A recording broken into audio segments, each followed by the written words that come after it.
So yeah, just really quickly, I'm Jordan McGowan. A lot of you guys know me or have seen me on Twitter, but I coach wide receivers at Sac City College. We go by the name City Core, right? Just trying to develop that identity of self, right? And so we, just trying to figure out who we are as a program and what we want to establish. I'm actually a DB by trade. That's what I played. And so I kind of bring a little bit different mentality to coaching receivers, right? And just the way we want to go about things is a little different. And so you'll see me. Wideouts want to eat. That's what we want to do, right? We want to make big plays, whether it's in the run game or pass game. I'm going to start off with some film from my group from 2008. Audio's so I'm gonna play it actually. Quarterbacks at Eastern Michigan now. He was an all-state player as a freshman. Actually had him in high school. I'm just helping you guys that are guys, right? They just gonna make plays. But it shows some of the things that we'll go over in today's talk, and so you'll be able to see, those in action. Cunningham, he's at the University of Arizona right now. He's an All-American. Track kid as well, super fast. Right.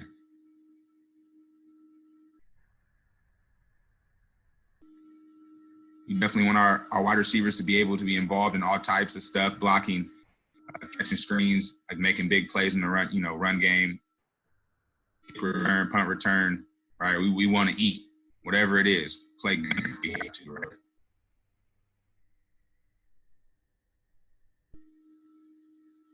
So this group we had 3 all-conference, players. We were top 3 or 5 in every statistical category. And again, you see us blocking downfield, running. You can see all of the, all the receivers getting involved and fighting. Right? This is something that we place a huge priority on.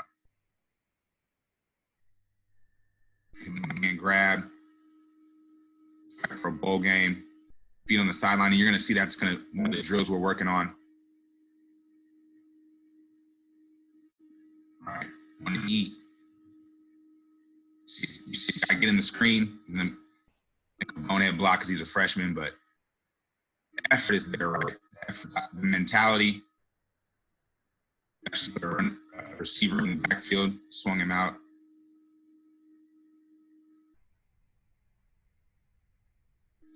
Just getting behind guys. Again, Tavion is an absolute burner. Had a really good season at University of Arizona last year. Guys blind spot, getting open. Again, guys just be guys, right? This one a freshman from 2008, redshirt for us last year. He'll play this next year. You see all the receivers running downfield, right? That's a great picture for us. Soft tackles here. See us blocking downfield.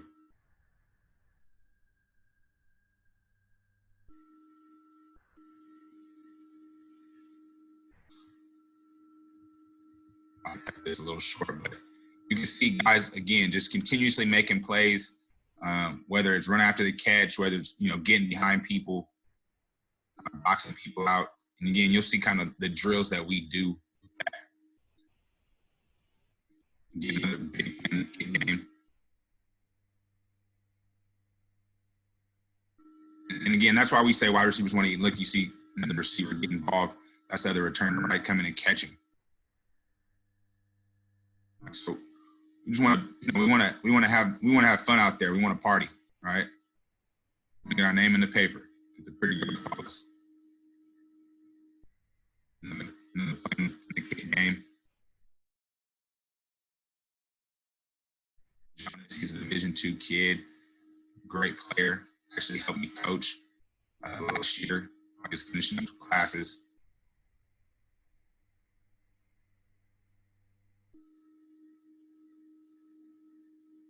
The kid game.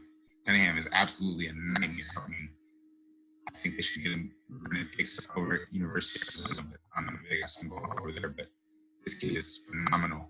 I think he can do this on Sundays. And again, you see the off returner coming into the picture. late, right? And the guy off, and just trying to make plays, right?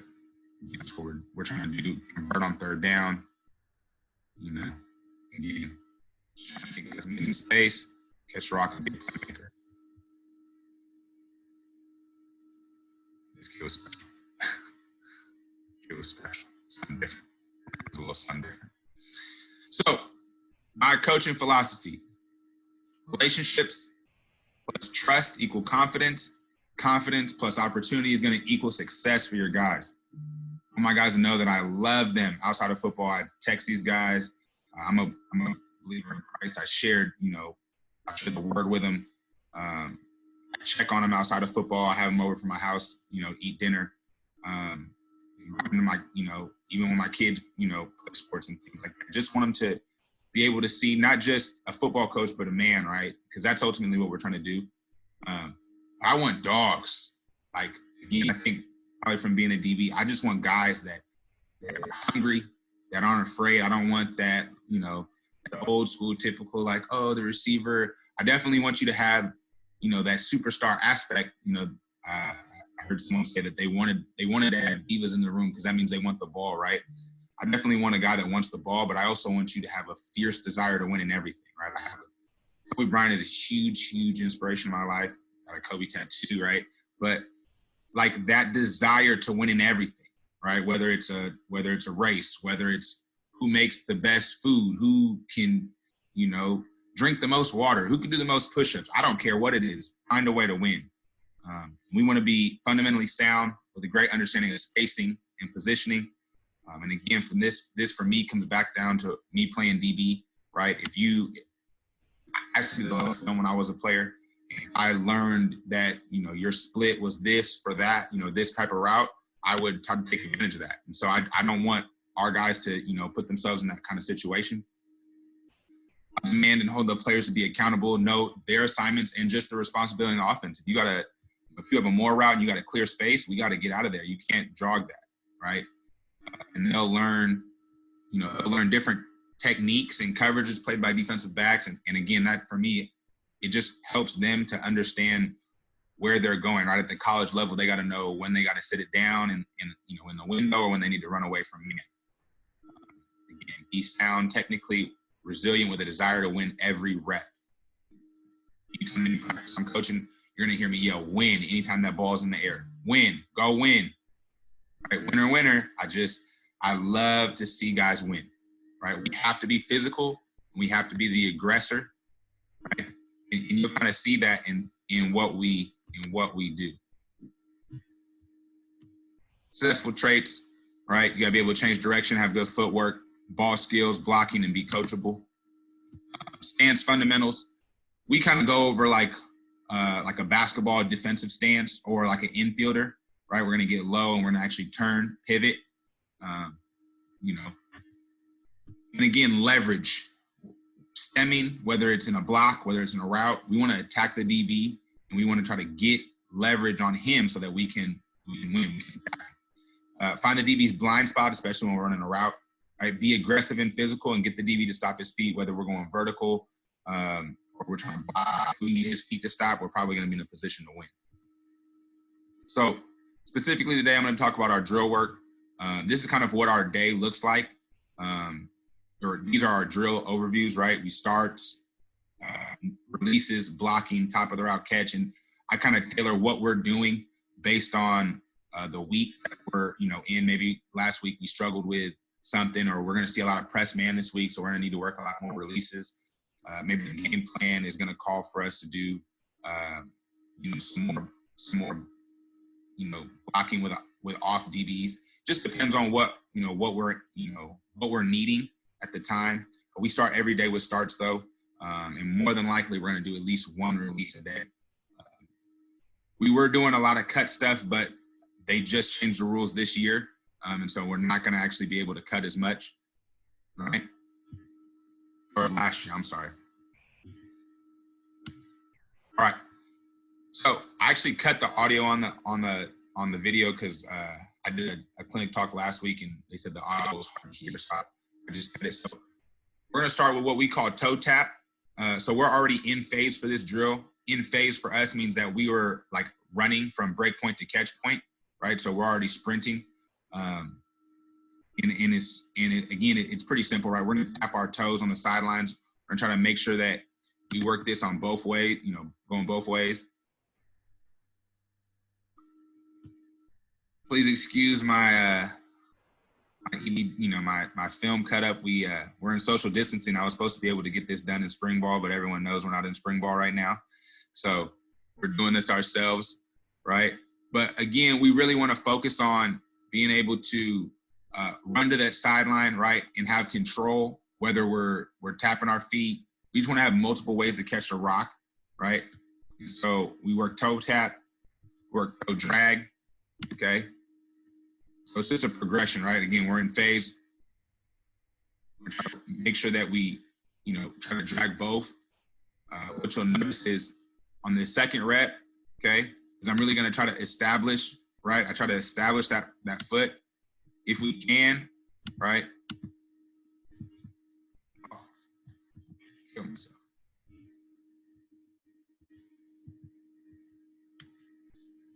So as it comes back, you're gonna see I'm gonna try to get this foot down, right? So you're gonna see me, that right leg is gonna try to establish some stability. It allows me to drag that back foot, right? That's what I'm actually gonna talk through right here. Foot down, establish, right? And allow myself to drag. This is one for us that I think is really important. We call it box out. Again, we're already in phase, right? But when that ball's coming, we're actually gonna turn our shoulders, right? And kind of box out that DB. So this could be on a comeback, right? And then maybe that ball's on the outside shoulder and that DB's driving through. We wanna box him out, right? And then we get this on slant, we'll get this on curl, we'll get this on dig. So we wanna be really big and strong in catching this, right? Our shoulders square. And we're gonna actually focus on, trying to keep our feet in bounds in this, right? So, just a way to keep us even stronger, right? So again, our whole premise is we want to get our hips and our shoulders squared back and allow that and keep that DB away from us, catch the ball extended out. We go through rip and roll again. So we're in phase. And I got this from UC Davis, my year I was over there. So we're sprinting. We're going to have a partner in this. I'm going to actually use my son, my 11-year-old. We're going to attack the ball at its highest point, right? We're going to try to rip that ball away from the DB and then roll our body away so that our body is in between the DB and the ball, similar to a basketball player, Kobe Bryant, on the block, right? When he catches on the post, to keep that ball away and extended, right? Away from that defender, and so he can make his move, right? And in this case, our move is to secure the catch.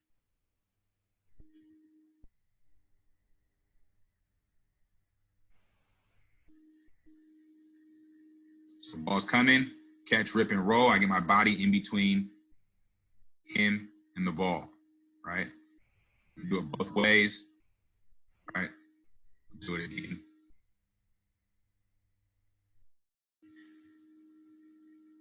You'll be able to see in the film cut-ups in the second one. We have some guys who are really good at this. We're gonna do catch through contact again. For us, this is an in-phase drill. In the film, you're gonna see me walk it because my son is throwing me the ball. And so, again, with social distancing, we're struggling a little bit with getting the film, but you're gonna be able to see, again, what we're doing. So we're moving, ball's catch, we're gonna tuck, right, ball away from that DB. We're gonna do it both ways, okay? So now he's underneath this, ball's coming, he strikes the inside arm, and we're tucking away from him, okay? And these are in phase, so usually these are full speed, right? I'm throwing it, right? And so, it gets pretty competitive. And again, I tell our guys, punch that ball out, right? This isn't a brother-in-law time. This isn't time to go easy because no DB is gonna, gently type at your arm, right? We're gonna, as a DB, I strike, right? I'm talking punch and rip, right? So we get pretty competitive in this, and obviously some guys play DB in high school, so they want to show off their skills too. And then we do overhead. You might have actually saw Coach Dante Ellington do this in Last Chance U, right? And we try to get a variety of different balls, right? Get some over the shoulder to the left or the right. Some maybe that he needs to turn back for. And again, some he might need to speed up for. So again, we're in phase already, just going vertical, right? And just attacking, right? Just attacking. Going and getting the ball wherever it's at. We do what we do call window catch. Usually we'll use a pop-ups right here, right? Instead of my upset kids that the dad made them get out there, right? He just wants to play basketball, right? He just wants to read Harry Potter. So they're not too happy. But again, we're already in phase. We're running from break point to catch point. We can do this in a variety of ways. We can come from the side, right? Like it's a dig. We can work it like curl, which you'll see in the video. So we do this a variety of different ways. Be violent, right? We're going to get through, catch, and then we're going to add that ball security element, right? As the defender stripe through. Again, you can use pop-ups or you can use players. Go on both sides. Again, boom, we're through. And usually, if I have defenders here, players here, they're going to actually be, a little more active with their hands. And then phone booth fight, it's literally the same thing, but we're going to line two guys up right here. I couldn't get this filmed. I just don't have enough bodies. I need one more sun, I guess. We're going to sprint through, and they're both going to they're going to do the exact same thing as the window catch, but now they're trying to box each other out. So we put a high emphasis again on competing in one and two on being able to catch with someone in your space, because again, we know that window to catch the ball in college football closes down, right? So I'm actually gonna take you to huddle for this. So we have some game film. So here's some bad examples first. I'm gonna give you some bad examples. Take presentations. So down here, this is tight end. I think he was number 3 junior college tight end in the nation. He ended up going to the University of Central Florida. He's a big time player, but he makes some mistakes here. Boom. So he never. We call it the box, right? He doesn't save his box, right? He washes himself out, and now he's not able to compete, right? So how we work rip and roll, he's not able to do that. Man, DB makes a play. Okay, so that's never good, right? And again, that's from us not attacking the ball, not saving our space, right? Not being physical. Same thing here. You come back. We never attack leverage, right? He's already outside. We never get him head up. We never threaten him. He does stop his feet for a second, but he's sitting on it. Never get our shoulder square. I'm actually going to show you this one from the end zone. You're going to be able to see his shoulders never get square in that box out drill that we work, right? So this was something that we talked about. So you see his shoulders never get square, and it gives that DB a lane to play, right? Gives that really upset. Never gives a lane to play. Again, this is an all-conference kid, big-time player. He already had a touchdown in this game. He attempts to rip and roll, right? But he lets this ball get into his chest, which allows the DB to punch out, right?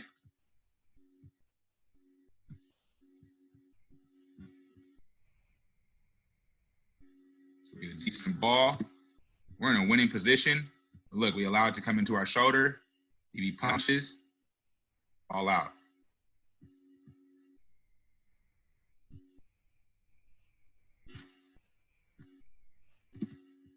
This is a really good effort here by Jonas to stay in bounds, right? Just kind of loses track of where he's at a little bit.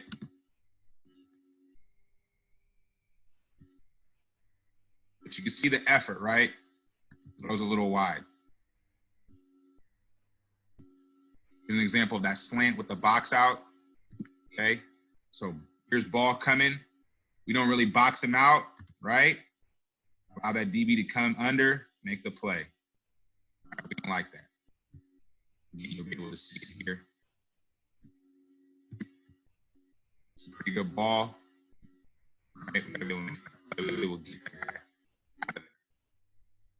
Rip and roll situation. You don't rip and roll. You leave the ball in front of that DB. Just a really good punch. But again, I think we can fix that, right? If we rip this and roll away from it.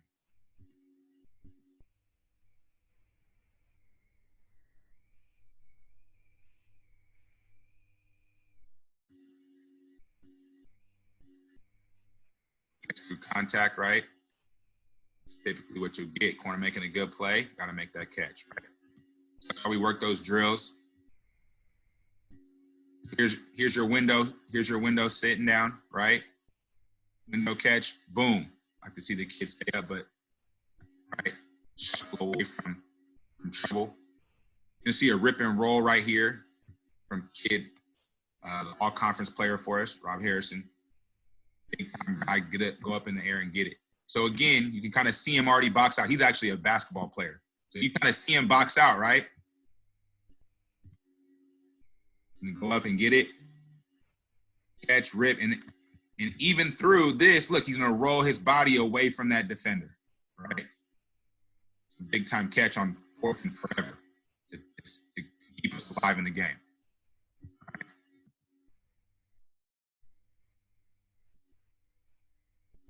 And again, it's just a mindset of what we're gonna do, right? Play breaks down, let it fly. So now we're gonna box this guy out. Boom, box him out, go be big and catch it, right? It's a big time play from a freshman.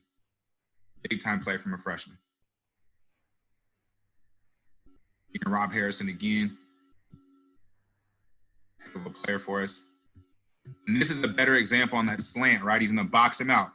You see him get his shoulder square, right, to that ball. So now DB doesn't have any room to poke through. No room to poke through.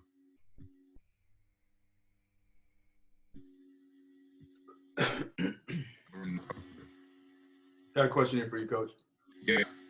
During camp, what are the drills that you work on the most? I understand from week to week you emphasize drills, but which ones do you work most in camp? I would say most in camp, we're going to run through the whole catch circuit. We're going to run through the catch circuit probably almost every day, right? Because I have a little bit more time with them in camp. I'll probably pick a new release, once every 2 or 3 days, depending on how fast we're picking it up. We're working blocking every day, and we're working like these catch through contacts every day. Just because for us, it's we're at City, we're not a big time like vertical shot down the field kind of team. We're more in that intermediate. And so these guys have to be able to catch in space or catch with guys on them. And so that's kind of what we're focusing on in camp. That makes sense. Another play from Rob. You can actually see this. So he's actually held. So he makes the catch, and then look what he naturally does. He rolls away from that DB, right? So it's a little late, right? Just because it's some ball placement. He's taught. It's ingrained in his body, right? As soon as I get a chance, I'm gonna roll away and put my body in between the ball and this DB, right? And the catch, right? And he's still gonna roll it away. Right? Another example of it here on a slant, freshman. You can see him get his shoulder square early, right? Almost too early. He starts to almost shuffle in that window, right? You can see that. And that's the Division I corner right there. The kid ended up going, I think, to UConn. Right? He almost gets that out. Okay. The only reason he doesn't is because we get those shoulders square and we're able to protect that ball.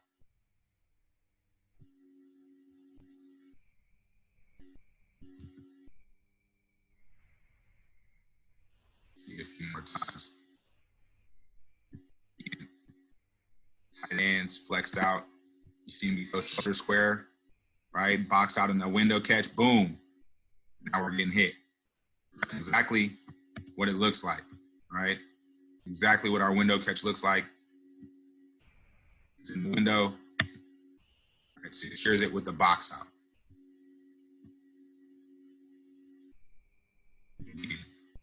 Really good break from the DB catch. We're able to secure that because of the box out. There's a little bit of catch through contact. So very similar, right? He's making the same movement, strike, tuck away. All right, tuck away.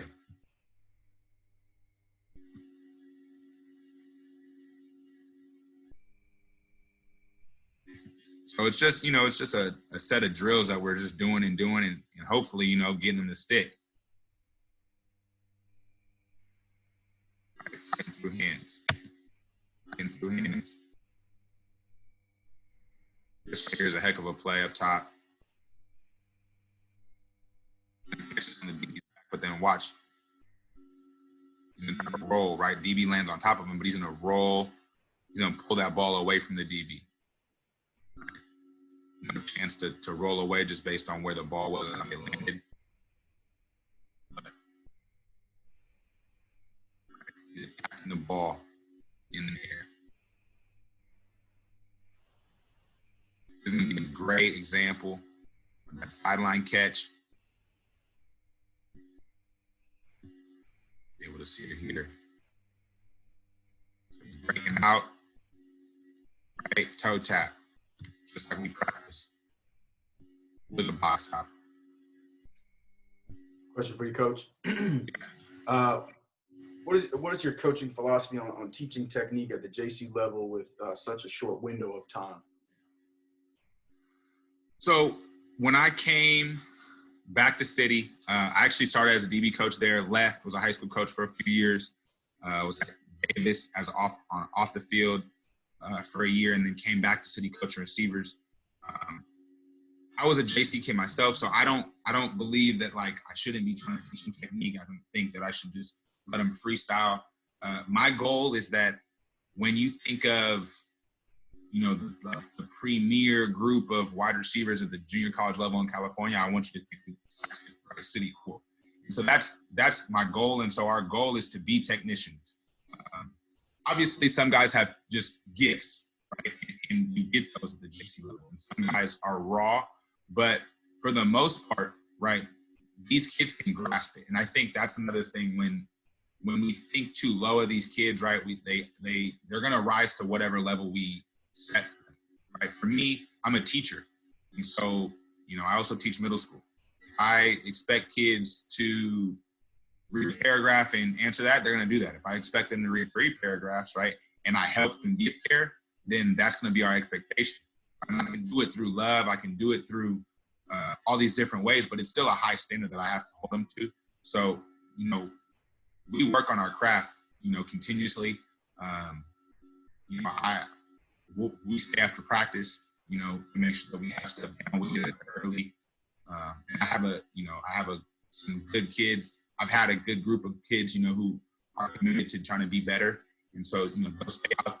And again, you can see it in, the guys that we've turned out, whether it's Taylor Cunningham at University of Arizona, Jonas McGowan at Concordia St. Paul, or, any of the guys that are going to come through. We're hoping that, you see this type of leadership, this type of commitment to excellence, that Mamba mentality, right? Like, I just want to continue to be better and get great.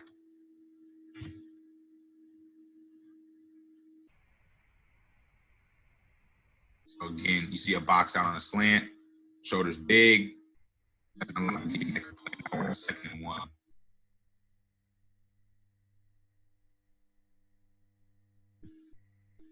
And there's that window catch, just from the dig here, right? And it's through contact, as you can see, DB on him, shoot the ball on the ground, right? It's a play.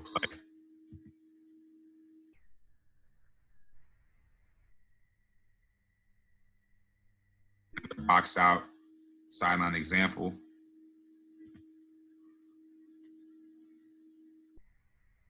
Low ball, but same idea. We're boxing guys out.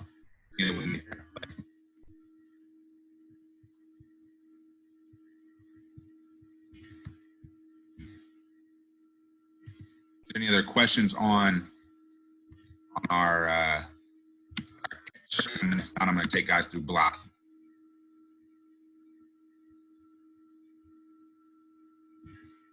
Yeah, we're good, Coach.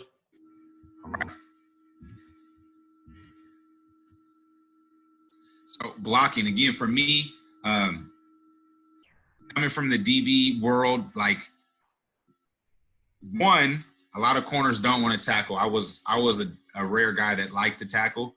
And so I don't like softness, right? And I made a lot of tackles because receivers didn't want to block me, right? It wasn't like I was just this, destructive, corner who just knew how to just beat blocks consistently. Like most guys don't want to block. I know that dudes that did want to block me pissed me off, right? Like, damn, bro, why are you trying to come at me every play and come hard and get in my chest, right?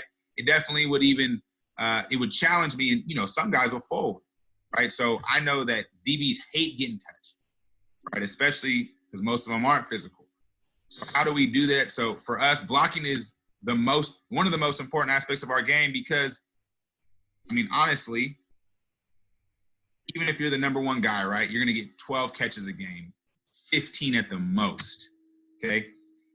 If your team is running 60, 70, 80 plays a game, you're still not touching the ball for majority of the game. So what are you doing, right? How are you going to, impact the game and make plays? How are you going to eat, right? And something that my really good friend Brendan Marion says all the time is how you play without the ball determines how much you love your teammates and how much you love the game, right? And so we've really taken that approach. So we call it a controlled surf, and I'm going to show you what that looks like in a minute, but it's feet slightly staggered, right? And we're just going to keep our feet in the grass, right? And it's just going to be just like a defender, right? Closing that space in open field, right? Again, I was a corner, so I wasn't just going to run and just light nobody up unless they weren't looking at me, right? I only weighed 185 pounds when I played, right? 190 at the most. So I got to close that gap, and I got to attack somebody, right? And so we don't want to lean. We want to have a low center of gravity, and we want to have a controlled strike and drive, right? We want to have active feet, right? And we want to close that cushion. We don't want the DB to close the cushion. We want to close the cushion, right? Because if that DB closes the cushion, he's going to be too aggressive for us. He's going to be able to get into our chest. He's going to drive us back, right? He might make us whiff, right? Whiffs are terrible for us, right? And so we set weekly goals, and with our weekly goals, we always have a blocking goal, always. And the blocking goal doesn't mean that, you have to have a pancake or you have to have what we call a toss out the club, but a great block, right? It could be a seal. It could be something that springs a guy. You could drive a guy for, anytime you drive a guy for more than 5 yards, right? Those are looking at great blocks. And then, if we do have a pancake, we reward those guys with a little breakfast. So surfboards, usually we're going to have the same board that your O-lineman uses. Again, we're social distancing, so I had to use a ladder. But what you're going to see is, again, our feet are going to stay on the ground, and we're just going to attack.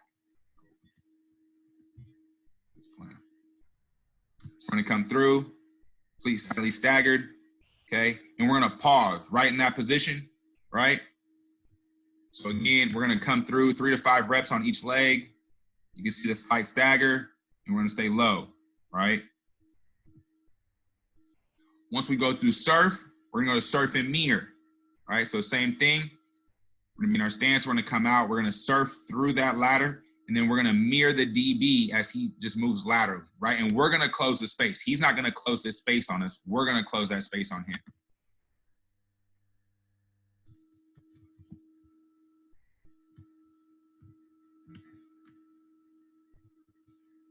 So we're here. Again, surf it through. And then we're going to continue. And obviously right now in the drill, right, we're overemphasizing it, but that's the point, right? Because obviously when we go game speed, things pick up. But if we can overemphasize trying to keep those feet staggered, taking those steps and closing that gap, we're going to do a much better job in game of being able to do that. So again, it's a progression. We're going to surf, right? Surf on the boards. We're going to surf and mirror. Now we're going to get to surf, mirror, and punch. Okay.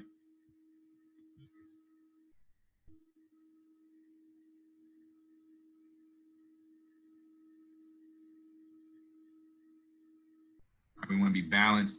And again, it's very similar to, a defensive closeout, right? It's similar to an open field tackle, right? And so actually something I was on the phone with Pat McCann over at Eastern yesterday, and he was telling me he did the same kind of thing, but he just started to utilize the defensive terminology. And so that's something I'm going to start taking.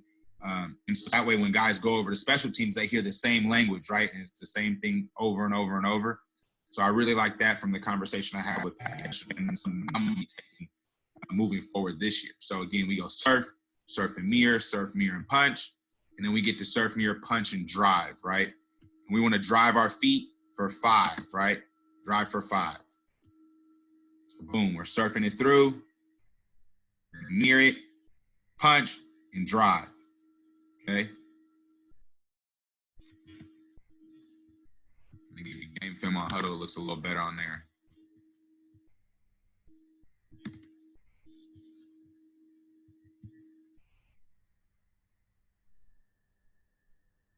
So boom, this should have been in pancake, right? So we get underneath his pad. I'm gonna take these annotations off. We get under his pads and we drive him, right? But we kind of get lazy, right? We get high right here. We don't really run our feet. We allow him to throw us off a little bit.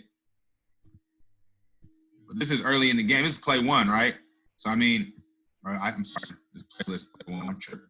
2nd and 6, but it's early in the game. And so now he knows we're coming after him, right? DBs don't like that. He's trying to throw him off.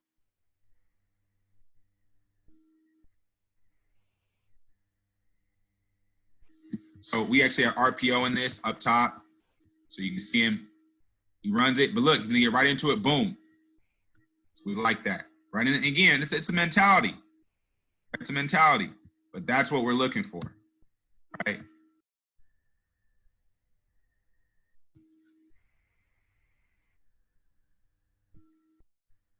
So you can see it a little bit down here. Again, we're getting pressed, but you see him run his feet. He gets wide, right? Again, slot, gets into the bubble, gets there. That's a great block. That's a great fight. Look, running his feet. That's a little dude. Look how big that nickel is. It's a lot bigger than our slot defender, though, I'll tell you that.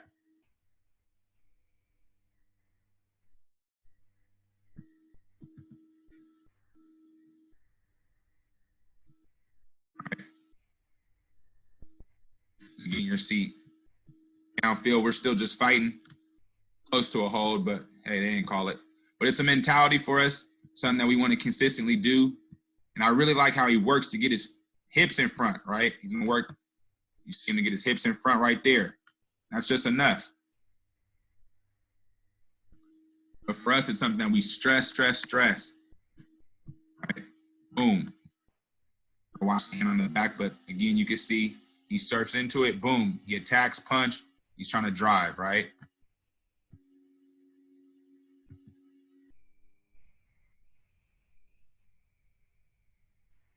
So this is one, again, right here in the slot. We're going to call this a great block. So he comes off, shoot, fires off the line, gets into him, driving him. Right? That's something that we like. This right here, that would be a minus for us, right? Don't like that effort. See, I like that. I like touching. Right? That dude doesn't want to get touched. Go touch him. Top right here is a great example. We got fast screen, then he gets right into it. Boom. You're getting touched every play. You hate that as a corner. Absolutely hate it. So again, we're going to call this another great block because he's going to drive him. Look, 8 yards. Right, that's the smallest receiver we got on the field. It is 5'8", 5'9". Boom. He's attacking though. Right? He gets the guys after, a whole game.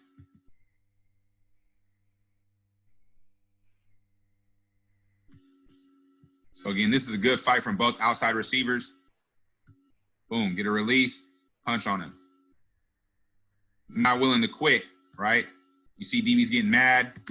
Look at him. He's getting drove. He doesn't like that. What did you call it yesterday? You called it yesterday, Coach, bully ball. They don't like that, man. Sure. Nothing to deal with that. They don't want nothing to deal with that.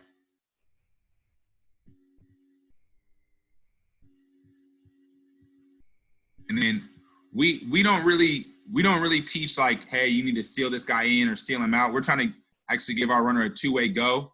And again, this kid actually played running back, so he's pretty he actually had he had a hitch on for RPO, so that's why he starts to look back. He actually should have sank his hips a little bit more, but he sees the give, right? And now he just knows, okay, this guy wants to go out. I'm gonna just wash him out. Boom. He just washes him out, gives his running back a lane. And then getting up top, see another release. He's still on.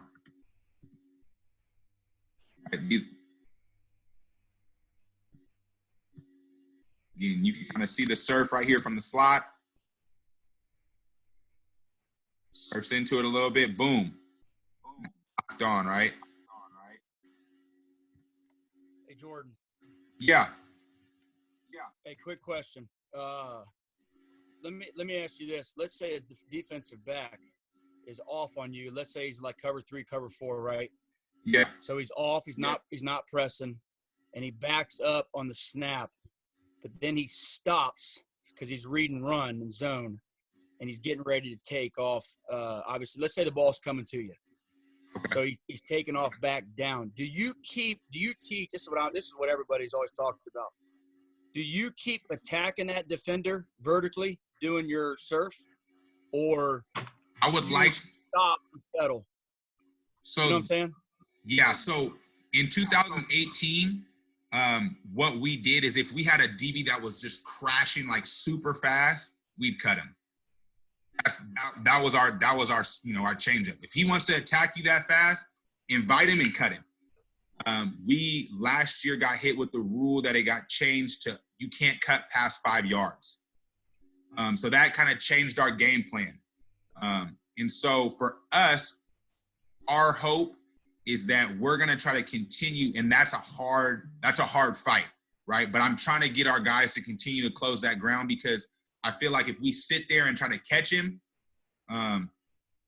we're almost in a worse spot. And if we are going to catch, we're going to catch with active feet, and we're going to try to cut him off and just wash him, almost like if someone was going to try to take you on a drive from the top of the key to the rim, you're going to try to get hip to hip and just run him out. And that's kind of what we try to get to. We try to get to actually it goes back to my DB days, right? We're going to punch the hip and run. And we practice that as well. So like we'll come, that DB comes, we're going to actually, we physically are going to try to punch his hip and just run on his hip, kind of like a gunner. Yeah, that's the big thing that, everybody always talks about, staying square, giving the running back a two-way go and all that kind of stuff. But the big debate over the years has been, do you attack the guy full speed, out of control, then all of a sudden the guy's coming down and you miss him because you're out of control. Right. And then the question was, do you come off aggressive and then slow down and then get ready to take a charge, two-way go? So I appreciate it. I was just interested in that, because playing a wide out and being a wide out, you're sitting out there like, why would I chase a guy that's coming down after me, Yeah. And why wouldn't I just secure him and take care of him? And then like what you're saying, let him take a side and then wash him, which obviously then eliminates the drive, right? So that drive is out of it until you square him up, correct?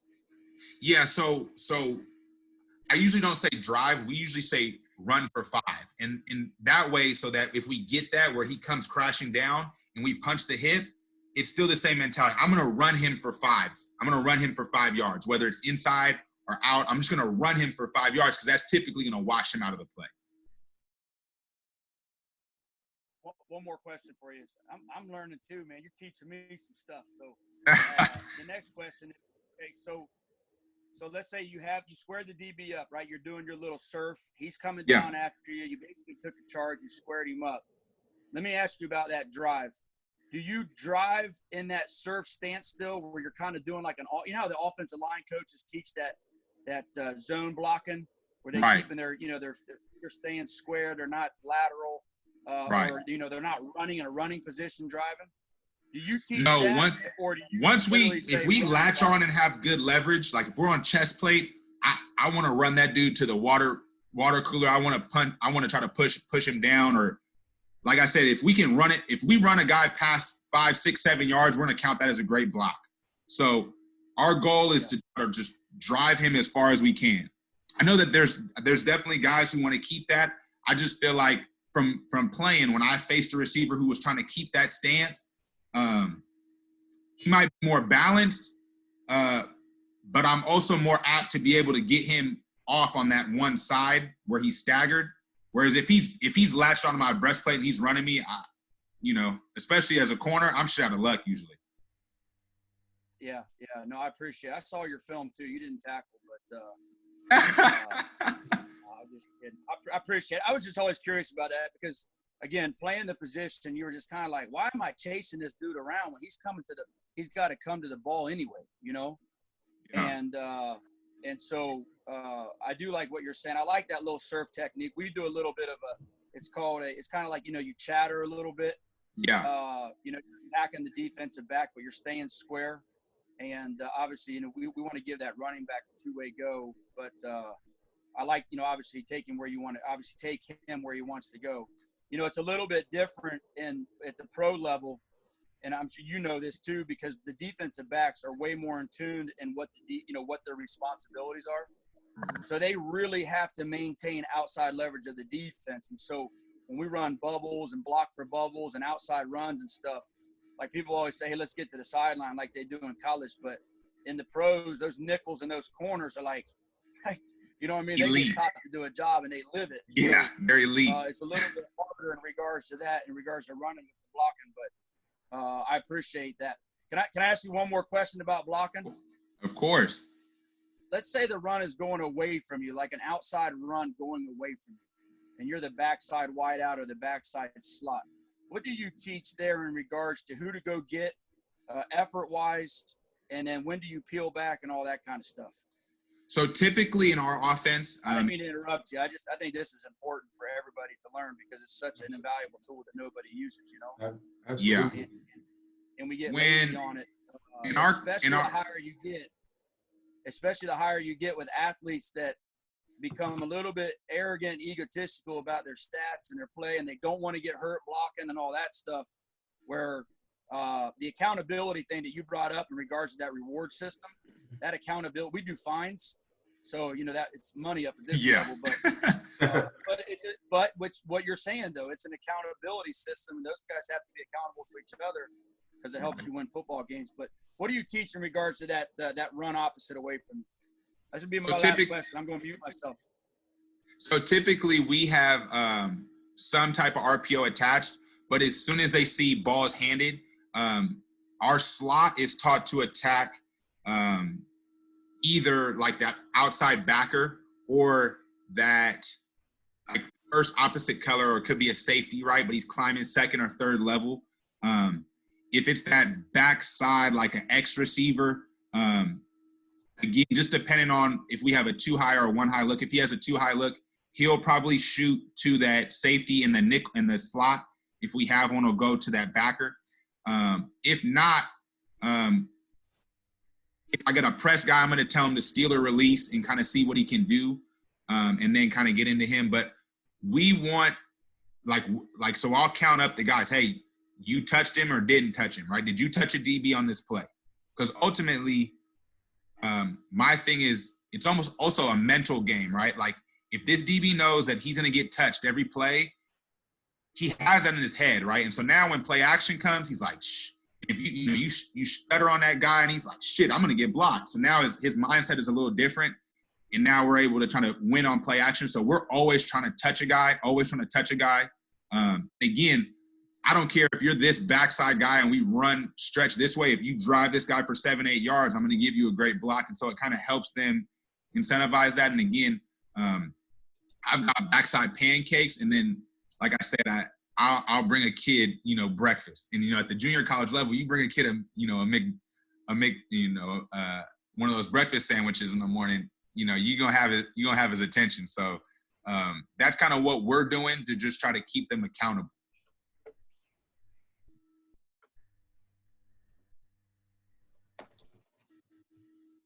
So again, we got RPO right here.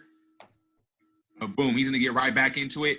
And for us right there, that's a great block, right? Because if he doesn't turn around and make this block, that corner makes a play. Because he's splitting 4 guys right here, right? That's easy. That's a play I used to make all the time, right? Because this dude is lazy, right? That's terrible technique from the DB.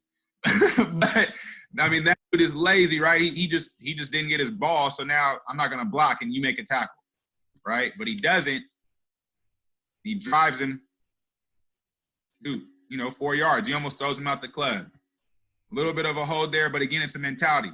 You see, that dude's getting pissed off, right? So that's ultimately what we're trying to get.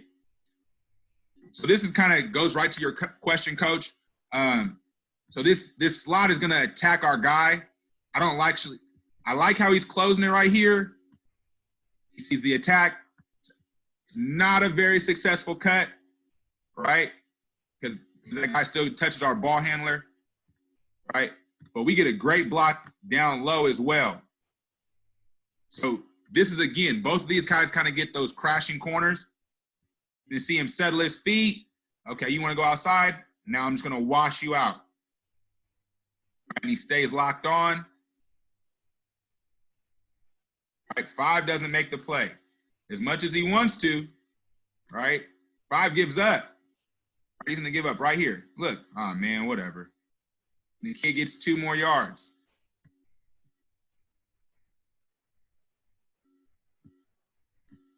So again here, another crashing corner. So you see Jonas, man, he was a phenomenal player for us, and he does a great job of understanding tempo and pace. So you see him attacking. I would like to see him attack a little flatter. We teach at the toes and then square this guy up. Right?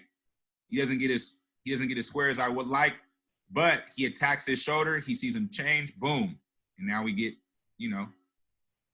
to the first down. And again, look, Jonas stays locked on. He's driving him. I love that. I love that.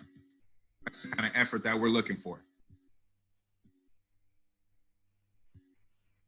So again, RPO.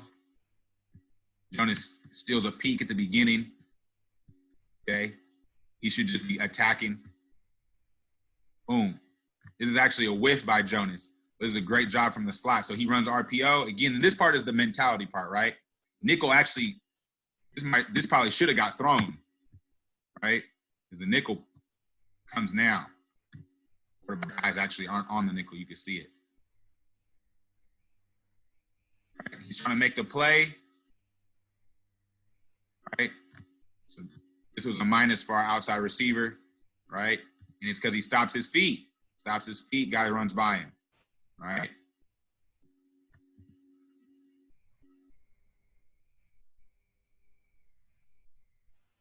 Now is it here? So then, I'm gonna be honest. So I probably ripped Jonas for that. So here comes the next play, right? Now look at that. Toss him out the club, man. Toss him out the club. You're the bouncer. Run that dude out of there. Okay? First off, great release. He gets underneath the guy, under his pads, and he's running him. And that kind of goes to your point right there, Coach Mike, right? So we're not staying in the shuffle. You'll see him here. He gets into him, boom, and he's just running him. We do a lot of sled work. Corner, boom, you seal it. 8 yards on first down. Can't beat that. This is going to go for 55 right here. A little gadget play. Block it up. Boom, boom. We actually have a guy.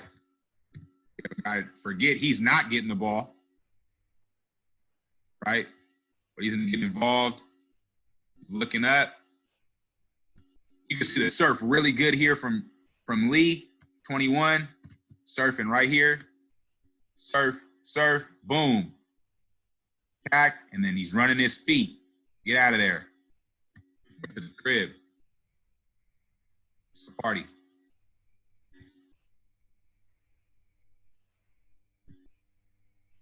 You're going to see it from the slot. Surf. I don't like the head down. Good punch, though. We're going to run our feet. Right here, when he gets to swim, he should let go and then reattach. But again, it's a mentality for us. It's a fight. Right? We want to finish. Boom. We want to finish that guy. We want to physically, we want to physically let these guys know, right? This is what you're in for all day. Another great job.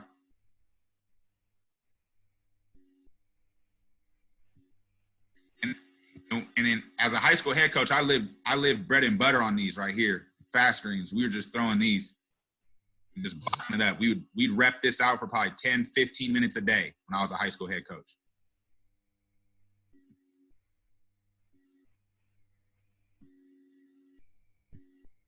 And you can see the top comes in.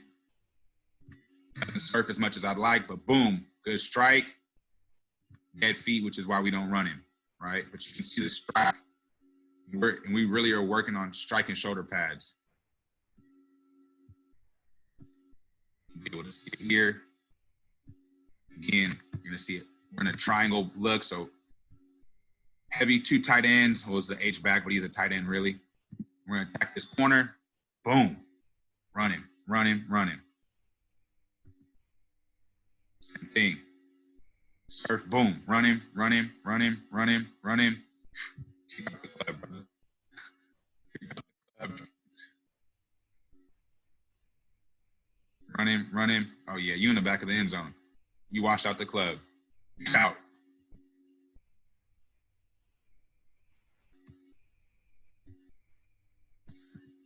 So that's kind of what we're doing. That's what we believe in right now. You know what I'm saying? And that's what City Core is all about for us. Again, our biggest thing is wide receivers want to eat. And so how do you eat when maybe you're not throwing the ball every play? Or how do you eat when, again, the ball doesn't come to you, right? And for us, the way you eat is through blocking. The way you eat is through hustling down the field, getting involved, you know. And, again, it can be in the passing game, right? If you go back to that beginning film, you know, guys are catching the ball and running, and we're running down the field trying to catch them. We're trying to make blocks down the field. And that's just the point that we're trying to emphasize, just be involved and get involved in the party, right? No, hey, Coach, you already know the blocking stuff gets me jacked up, man. So I love watching receivers get down there and block, and obviously talking about it is a lot of fun for me as well. So I was really appreciating that last part too. And I don't know about some of the coaches in here. I'm pretty sure they do, but some of the stuff that you talked about, I definitely want to incorporate myself. So once again, I appreciate you doing that. There was a question here before. Let me just find it. So basically the question was wanting to like train or get your athletes to play with like a more controlled aggression. You know, what would be your, I guess, recommendation or is there anything that you do to get your guys to kind of play with a more controlled aggression, or kind of flip that switch, I guess, in a sense?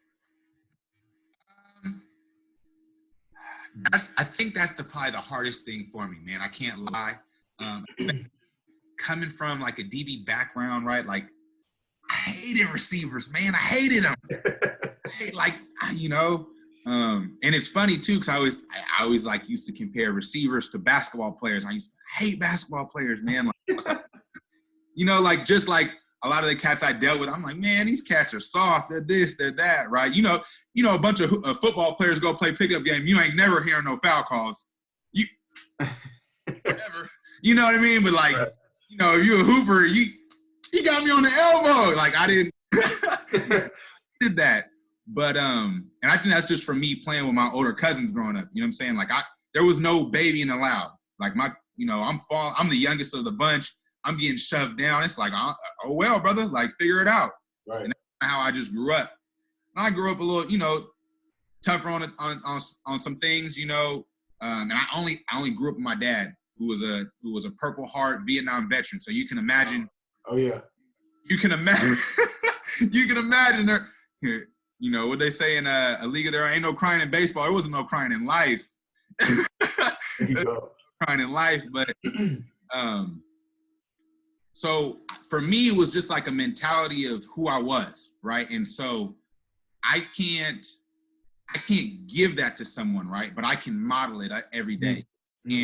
And what I tried to do when I think when I first started, I tried to force it, right? Like when I first was a coach, I was coaching DBs at City. I tried to force it. Hey man, you're about to be this, you know. And I actually had a kid. He said, "Coach, we're not you." And I had to that moment for me was like, oh, okay, you're right. Like the things that I'm asking you to do, I can't just expect you to do it or know how to do it because I did it or knew how to do it. Or that's not the way, you know what I'm saying? That's not the way that it works, right?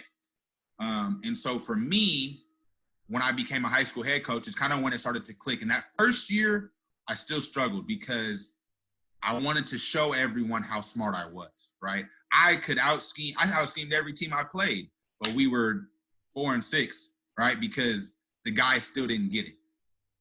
So then the next year, I actually switched schools. I was down at Brookside Christian in Stockton.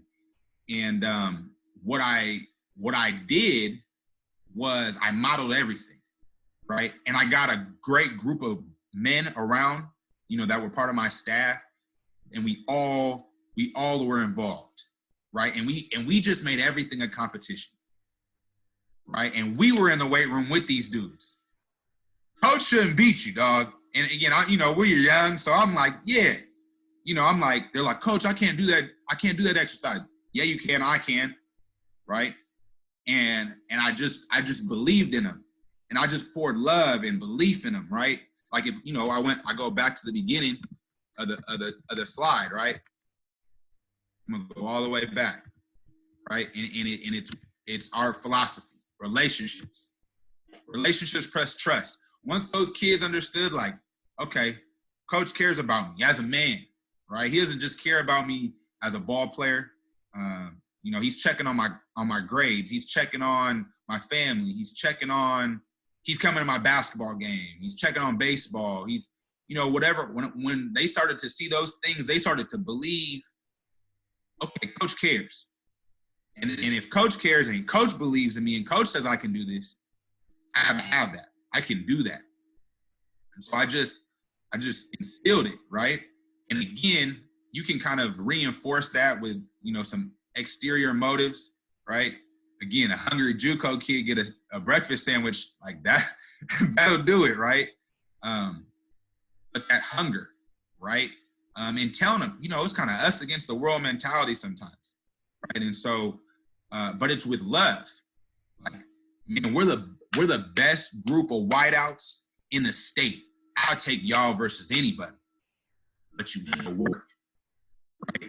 And I think that was like the tipping point for me, right? And so in 2016, I'm a high school head coach. We win the section championship, right? We play for NorCal. We're in the state semifinal, right? We're in the regional final, and we lose to the state champs, right? And that group of kids really believed in themselves. They really believed in what we were doing. And I have great relationships with all those kids still. And then, we're able to take that and take it over to city, right? And again, that group of kids, especially at the JC level, people, they're like, oh, they're this, they're that. They see Last Chance U. They think they're all, a type of way. I was a JC kid. Most of my best friends were JC kids. So I can speak to their experience. I can speak to their worries, their troubles, hey, let's focus on class, right? Let's focus on these things that we have control of. Reaching out to their teachers, right? Holding them to a standard in the classroom, right? You got to be in the first 3 rows. You can't have, I'm going to check in on your teachers, And matter of fact, I even got in trouble, like teachers were like, this coach is seeking favorable treatment. I'm not seeking favorable treatment. I want you to let me know if he's messing up. I want him to sit in the front. I want him to meet you, that first week of class, right? And so I think when you start doing those things, those kids start to understand, right? And so now when you're asking them, when you're holding them accountable, they're starting to realize he's trying to make me a better man. Right.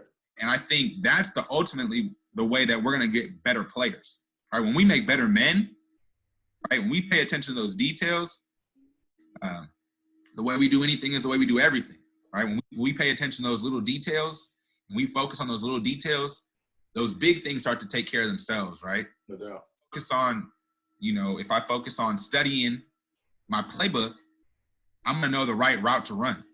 I'm not going to question it. I'm going to be able to run it. And I'm going to be able to run it at full speed compared to I'm the fastest guy out here, but I still don't know what I'm running on this. Right. Right. And that's the same in the classroom. It's the same as a husband. It's the same as a father. It's the same, and no matter what you do, right?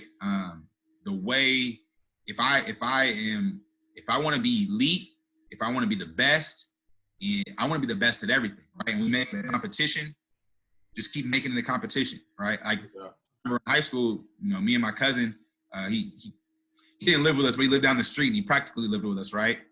And we have competitions about who make the best Kool-Aid. Bro, mine better. You know, just that hunger. I want to be better at everything. Absolutely. Right. And I think that's that dog, right? Like, you can't explain it. And so that's how those kids, right? That's how those kids get to start doing things at a high level, right? And it doesn't matter if you're at the high level, if you're at a JC, at a 4-year in the NFL, right? If those guys want to be elite, and obviously as you get older, guys have more control over that, or they have their ego, or they have their whatever it is, right? That may get in the way. Again, those elite guys, those guys that everyone says, I want to be like him. That dude's elite for a reason, right? Right. Everybody want to be Kobe Bryant until it's time to go in the gym. You know, like, don't nobody want to be in the gym that many hours, right? Like I said, my 7-year-old, he's in 1st grade. He plays 3rd, 4th grade competitive basketball. You know, he gets trained, the whole thing, right? And kid loves Steph Curry. Okay. So you're going to watch these Steph Curry videos and see how much this dude is in the gym. You're going to see how many hours, how many shots this dude puts up. Right. Right? Like, he's in 1st grade. He can knock down the 3, right? And I want to shoot a 3. All right, so we're going to shoot 50 threes a day. And we're going to make 50 threes. I don't care how long it takes. You want to shoot, if this is the shot you want to shoot, okay. We're going to be out here and we're going to practice it and practice it and practice it. Oh, you're not strong enough? Okay, because now we're going to go do these push-ups. Now we're going to do these squats. For whatever you want to do, there's a way to get there, but you have to commit yourself to it, right? So how do you do that, right? And so I think that's just the whole process, right? How do you figure out how to be great, right? And it's a continuous struggle, right? And there's days when it's easy. I want to be great. And there's days you wake up and you're like, shucks, man, I don't want to be great today. But if you got to push through that, right? And I think that's the thing that when your kids start doing that, and again, they're only going to do what they see or what they asked to do, right? So if you're asking them to be great, but you're lazy, they're going to be lazy. That's a fact. That's the thing. When I do exit meetings, I ask my guys, like, what's, one thing I can improve on, and what's the best thing I did this year? Yeah. And 9 times out of 10, they say, Coach, I've never had a coach that'll demonstrate it for me, who will do it slow and then do it as fast as you want it, right? And I think, part of it's because I'm young, right? Like, I just have the ability to still, like, move around. But some of it is just mentality. Like, I'm going to grab my cleats and I'm going to show you. I think that goes back to teachers teach, right? And ultimately, as coaches, we're teachers. So absolutely. And that was the thing that took me a few years to realize, right? Like, I'm talking, and I'm trying to tell you all this stuff, and because I know it. How do I get you to know it? Some guys I can just tell you, speed release them, get out of there. You too fast for them. Some guys don't get it. I got to show them, right? Some guys don't understand where that foot placement's got to be. They don't understand why they got to wipe.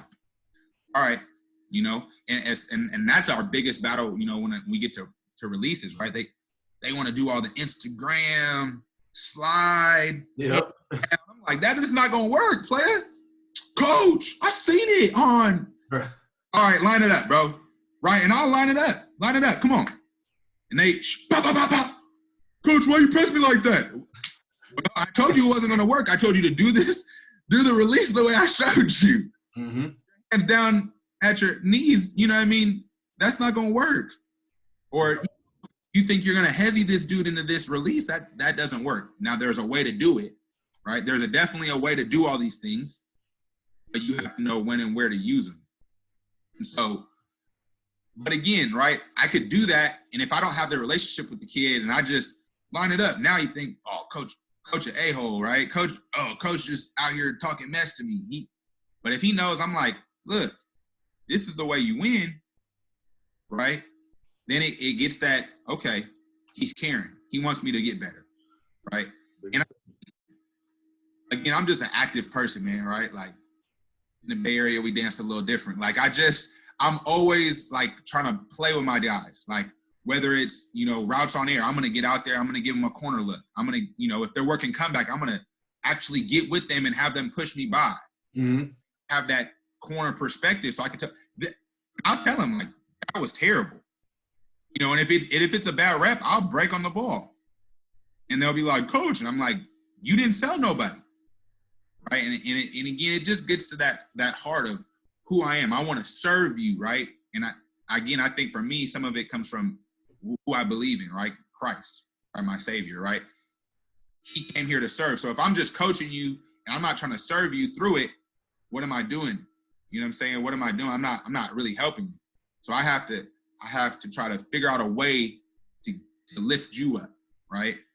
And and some of that, and some of that again comes from me, as a young dude through social media. How do I do it? Well, I get a hashtag Citycore. I get a hashtag Wideouts Want to Eat. And I see your film. You make a play. You tweet something out. I'm gonna retweet you. I'm gonna big you up. I'm gonna throw the hashtag in there. I'm gonna try to hype you up. I'm gonna try to.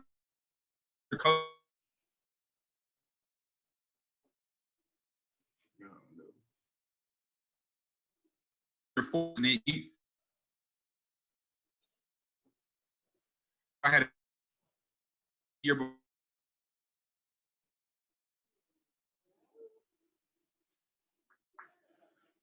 Because I think that connection is getting choppy.